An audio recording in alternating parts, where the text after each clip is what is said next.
kekuatan di hidupku.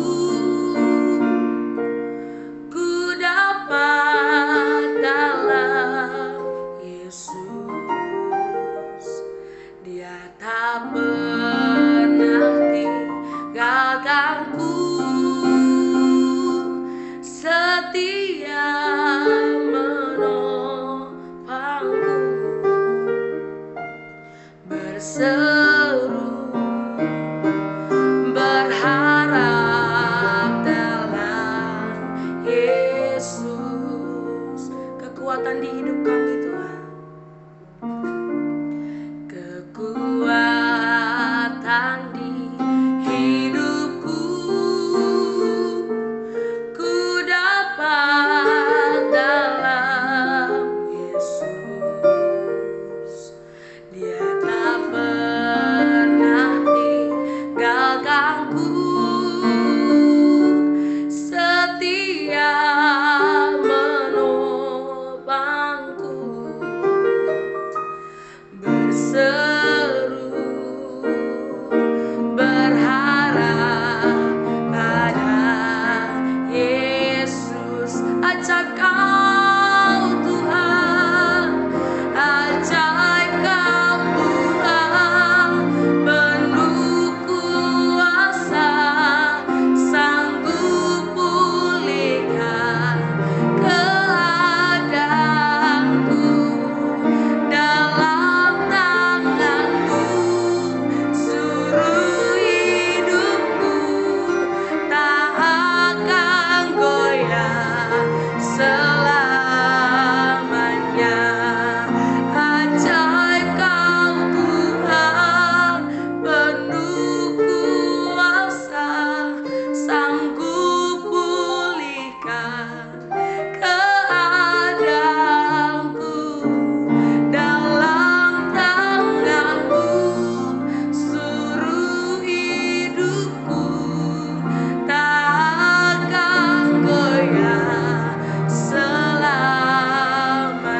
Tak akan goyah selamanya, tak akan goyah selamanya.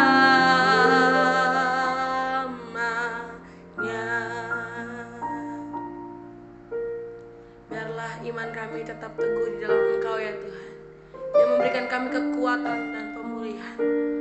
Bapa, hari ini kami mendengarkan suara-Mu, kami mau terus diajar ya Bapa, melalui renungan hari ini. Bersabdalah atas setiap kami, ajar kami mengerti. Dalam nama Tuhan Yesus kami berdoa dan mengucap syukur, haleluya, amin. Shalom Bapak Ibu Saudara sekalian, kita berjumpa kembali hari ini, hari Senin tanggal 6 Mei 2024 di dalam Renungan Harian. Renungan kita hari ini bertemakan erat dengan Roh Kudus membawa ketaatan. Diambil dari Kisah 16 ayat yang keempat. Saya akan bacakan bagi kita semua. Dalam perjalanan keliling dari kota ke kota, Paulus dan Silas menyampaikan keputusan-keputusan yang diambil para rasul dan para penatua di Yerusalem dengan pesan supaya jemaat-jemaat menurutinya. Sebelum Yesus kembali ke surga, diangkat di dalam awan-awan yang kita bisa baca dalam Kisah 1 ayat yang ke-9, Dia telah berjanji bahwa Ia akan mengirimkan Roh Penghibur, yakni Roh Kudus, untuk mendampingi dan memimpin para murid. Roh Kudus adalah roh penolong bagi umat Tuhan. Di dalam keadaan tubuh manusia, Yesus tidak bisa selalu berada dengan para murid. Tetapi Roh Kudus dalam bentuk roh akan selalu bisa bersama dengan para murid dimanapun dan di saat yang bersamaan, bisa dengan siapapun, meski di tempat yang berbeda. Sebab itu Yesus berkata bahwa adalah lebih berguna bagi kamu jika aku pergi. Sebab jika aku tidak pergi, maka Roh Kudus tidak akan datang kepadamu. Yohanes 16 ayat yang ke-7. Yesus tahu bahwa umat Tuhan sangat membutuhkan kehadiran Roh Kudus dalam perjalanan hidup mereka, dalam menghadapi pergumulan hidup, dalam menjalani hidup sebagai saksi Kristus di dunia yang gelap ini, dalam pembentukan karakter seperti yang diinginkan Kristus, dan lain-lain. Untuk itu Yesus berpesan kepada para murid agar mereka tidak kemana-mana setelah Yesus terangkat ke surga, melainkan mereka harus berkumpul di Yerusalem sampai Roh Kudus dicurahkan kepada mereka. Yesus berkata, kamu akan menerima kuasa kalau Roh Kudus turun ke atas kamu. Kisah 1 ayat 8. Yesus tahu apa yang akan dialami oleh para murid-muridnya setelah ia kembali ke surga. Para murid akan mengalami banyak tekanan dan aniaya di dalam mempertahankan iman mereka, apalagi dalam memberitakan Injil. Tanpa Roh Kudus, tidak mungkin mereka bisa bertahan. Hanya oleh pekerjaan Roh Kudus, Injil diberitakan dan orang bisa bertobat. Bahkan gereja ada karena pekerjaan Roh Kudus. Dalam Kisah pasal 16 diceritakan tentang seorang yang bernama Timotius yang memiliki ibu seorang Yahudi tetapi ayahnya adalah seorang Yunani. Timotius adalah seorang murid yang baik.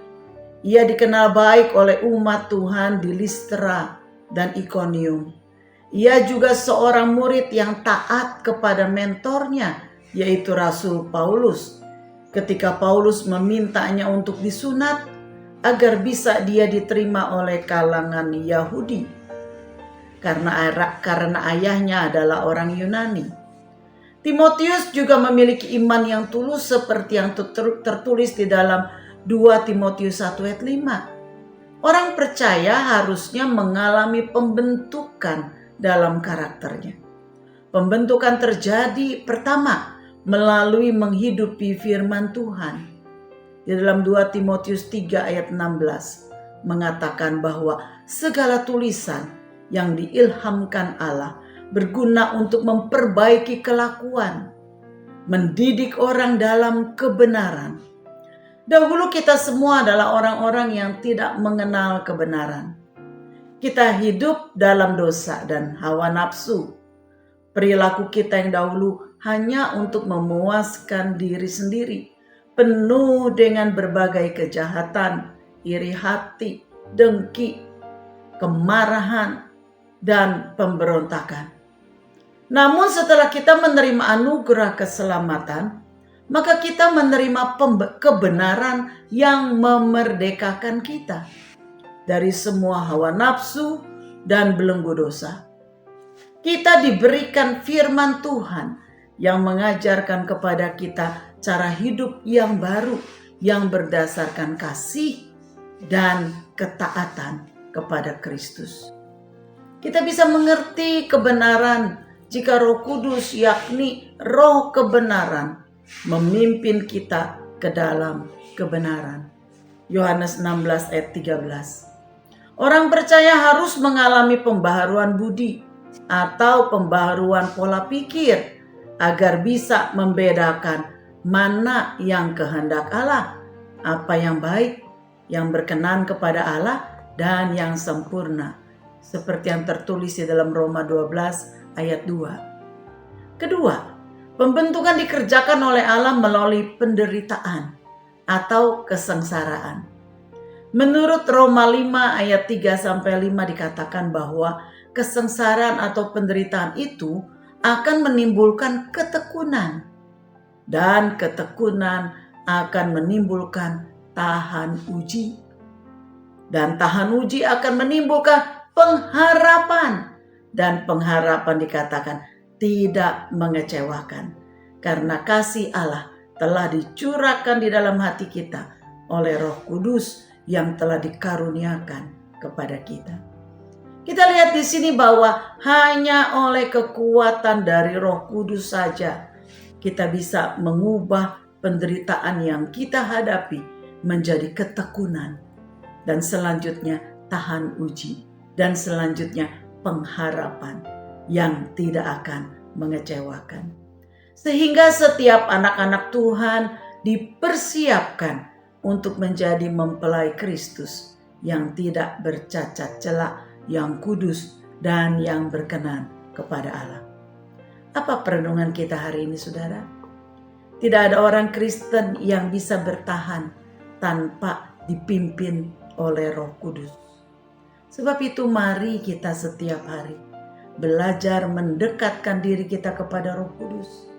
Minta Roh Kudus setiap hari memenuhi hidup kita, agar kita bisa memiliki pembaharuan karakter dari manusia lama menjadi manusia baru yang taat kepada perintah Tuhan, seperti yang tertulis di dalam Galatia 5 ayat 16 sampai 17. Maksudku ialah, hiduplah oleh Roh, maka kamu tidak akan menuruti keinginan daging, sebab keinginan daging berlawanan dengan keinginan Roh, dan keinginan Roh berlawanan dengan keinginan daging. Karena keduanya bertentangan, sehingga kamu setiap kali tidak melakukan apa yang kamu kehendaki. Mari kita berdoa, saudara. Kami bersyukur Tuhan, kalau hari ini kami boleh kembali belajar dari firman Tuhan. Ketika kami erat dengan Roh Kudus, maka kami dibaharui. Karakter kami diperbaharui. Kami akan mengalami kehidupan yang maksimal, yang berfungsi maksimal sesuai dengan kehendak Tuhan. Karakter kami menjadi karakter yang taat akan perintah Tuhan. Karakter yang mudah dibentuk. Karakter yang mau menerima didikan dari Roh Kudus. Terima kasih, biar firman-Mu bertambah-tambah di dalam hati kami. Di dalam nama Yesus kami mengucap syukur dan berdoa. Haleluya. Amin. Kiranya Tuhan memberkati kita semua. Shalom.